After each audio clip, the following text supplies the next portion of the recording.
ഇന്ന് സവാള വെച്ചിട്ടേ നല്ല അടിപൊളി ഒരു 4 മണി പലഹാരം റെഡിയാക്കി എടുക്കാം കേട്ടോ. സവാളയും ഉരുളക്കിഴങ്ങൊക്കെ വെച്ചിട്ട് കേട്ടോ നമ്മളിത് റെഡിയാക്കി എടുക്കുന്നത്. നല്ല ടേസ്റ്റിയാണ് കഴിക്കാൻ. അപ്പോൾ അതിന് വേണ്ടിയിട്ട് ഞാനൊരു 3 സവാള അതുപോലെ കട്ട് ചെയ്ത് ഒരു ബൗളിലേക്ക് ഇട്ട് കൊടുത്തിട്ടുണ്ട്. ഇനി നമുക്ക് കൈ വെച്ചിട്ട് ഇതേപോലെ സവാള ഒന്നിങ്ങനെ ഞെരടി എടുക്കാം കേട്ടോ, ഒന്നിങ്ങനെ വേറെ കിട്ടാൻ വേണ്ടിയിട്ട്. പിന്നെ കുറച്ച് വലിയൊരു ഉരുളക്കിഴങ്ങ് ഇതുപോലെ നീളത്തിൽ കട്ട് ചെയ്ത് വെള്ളത്തിലിട്ട് വെച്ചിട്ടുണ്ടതിന് അതും ഇതിലേക്ക് ചേർത്ത് കൊടുക്കുന്നുണ്ട്. ഇനി ചെറുതാക്കി അരിഞ്ഞ ഇഞ്ചി ചേർത്ത് കൊടുക്കുക. ഒരു ചെറിയ കഷ്ണം ഇഞ്ചി എടുത്തിട്ടുള്ളൂ കേട്ടോ, അത് അതുപോലെ ചെറുതാക്കി അരിഞ്ഞിട്ട് അത് ഇട്ട് കൊടുത്തു. ഇനി നമുക്ക് കറിവേപ്പിൻ്റെ ഇല ഇട്ട് കൊടുക്കുക. കറിവേപ്പിൻ്റെ ഇല ഞാൻ കട്ട് ചെയ്തെടുത്തിട്ടുണ്ട്. ഇനി പച്ചമുളക് അരിഞ്ഞത് ഇട്ട് കൊടുക്കുക. പിന്നെ മല്ലിയിലയും പുതിനയിലൊക്കെ കട്ട് ചെയ്തത് ചേർക്കണമെങ്കിൽ ചേർക്കട്ടോ. ഇനി ഞാൻ കുറച്ച് കാശ്മീരി മുളക് പൊടി ചേർത്തിട്ടുണ്ട്, അതേപോലെ കുറച്ച് എരിവുള്ള മുളക് പൊടിയും ചേർത്ത് കൊടുത്തു. പിന്നെ കുറച്ച് ഗരം മസാല ചേർത്തിട്ടുണ്ട്, മഞ്ഞൾപ്പൊടി ചേർത്തിട്ടുണ്ട്. ഒക്കെ കുറേശ്ശെ മതി കേട്ടോ പൊടികളൊക്കെ. പച്ചമുളക് അത്യാവശ്യം ചേർത്തിട്ടുണ്ട് നമ്മൾ. പിന്നെ കടലമാവാട്ടോ ചേർത്ത് കൊടുത്തത്. 1/4 കപ്പ് കടലമാവും ചേർത്ത് കൊടുത്തു, 1/4 കപ്പ് മൈദയും ചേർത്ത് കൊടുത്തിട്ടുണ്ട്. പിന്നെ അതിലേക്ക് ആവശ്യത്തിനുള്ള ഉപ്പ് ചേർത്ത് കൊടുക്കുക. എന്നിട്ട് കൈ വെച്ചിട്ട് ഇതുപോലെ നല്ലോണം ഒന്ന് കുഴച്ചെടുക്കുക കേട്ടോ, എല്ലാ ഇൻഗ്രീഡിയൻസും എല്ലാ ഭാഗത്തും ആവാൻ വേണ്ടിയിട്ട്.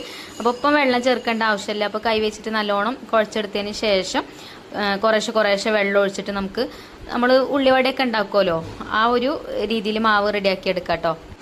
അപ്പോൾ ഈ ഒരു പാകത്തിനാണ് കേട്ടോ അത് വെള്ളം നമ്മൾ ഒഴിച്ചു കൊടുക്കേണ്ടത്. അപ്പോൾ മാവ് റെഡി ആയിട്ടുണ്ട്. പിന്നെ ഞാനിവിടെ ഒരു 4 മുട്ട പുഴുങ്ങിയെടുത്തിട്ടുണ്ടേന് അത് ഇതുപോലെ 4 പീസാക്കി കട്ട് ചെയ്തെടുക്കുന്നുണ്ട് കേട്ടോ. ഒരു മുട്ട 4 പീസാക്കി കട്ട് ചെയ്തെടുക്കുന്നുണ്ട്.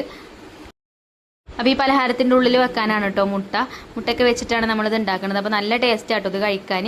അപ്പോൾ നമുക്കിനി ഇത് അപ്പം തന്നെ ഉണ്ടാക്കിയെടുക്കാം കേട്ടോ, അപ്പം തന്നെ ഫ്രൈ ചെയ്തെടുക്കാം. അപ്പോൾ ഞാൻ ചട്ടിയൊക്കെ അടുപ്പത്ത് വെച്ച് അതിലേക്ക് ഓയിൽ ഒഴിച്ചു കൊടുത്തിട്ടുണ്ട്.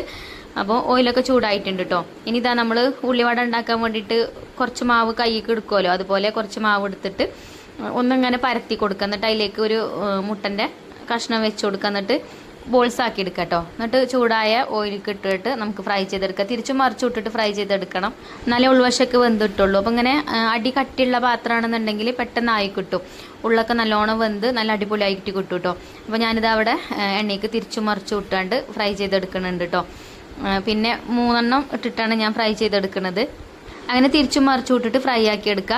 നമ്മൾ മക്കളൊക്കെ സ്കൂളിൽ വരുന്ന സമയത്തൊക്കെ ചായക്കൊക്കെ എന്തെങ്കിലുമൊക്കെ കടി വേണമല്ലോ അവർക്ക്, അപ്പം ഒക്കെ ഉണ്ടാക്കി കൊടുക്കാൻ പറ്റിയിട്ടുള്ളൊരു റെസിപ്പിയാണ് കേട്ടോ. അപ്പോൾ ആദ്യം ഇട്ടതൊക്കെ ആയിട്ടുണ്ടെങ്കിൽ അപ്പോൾ അതൊക്കെ ഞാൻ എണ്ണയിൽ നിന്ന് കോരി മാറ്റി. പിന്നെ വീണ്ടും അതേപോലെ തന്നെ ബാക്കിയുള്ളതൊക്കെ ഫ്രൈ ചെയ്തെടുത്തിട്ടുണ്ട് കേട്ടോ. അപ്പോൾ നല്ല ടേസ്റ്റി ആയിട്ടുള്ള പലഹാരമാണ്. പിന്നെ സവാളയും കിഴങ്ങൊക്കെ നമ്മളെ കിച്ചണിൽ എപ്പോഴും ഉണ്ടാവുന്നതാണല്ലേ. അതേപോലെ മുട്ടയും നമ്മളെ കിച്ചണിൽ എപ്പോഴും ഉണ്ടാവുന്ന ഐറ്റംസ് തന്നെയാണ്. അപ്പോൾ എന്തായാലും ഒന്ന് ട്രൈ ചെയ്ത് നോക്കുക. ട്രൈ ചെയ്ത് നോക്കിയിട്ട് ഫീഡ്ബാക്ക് പറയാൻ മറക്കരുത്. അതുപോലെ തന്നെ വീഡിയോ ഇഷ്ടമായിട്ടുണ്ടെങ്കിൽ ഒരു ലൈക്ക് തരാനും മറക്കരുത് കേട്ടോ. അപ്പോൾ താങ്ക് യു ഫോർ വാച്ചിങ്.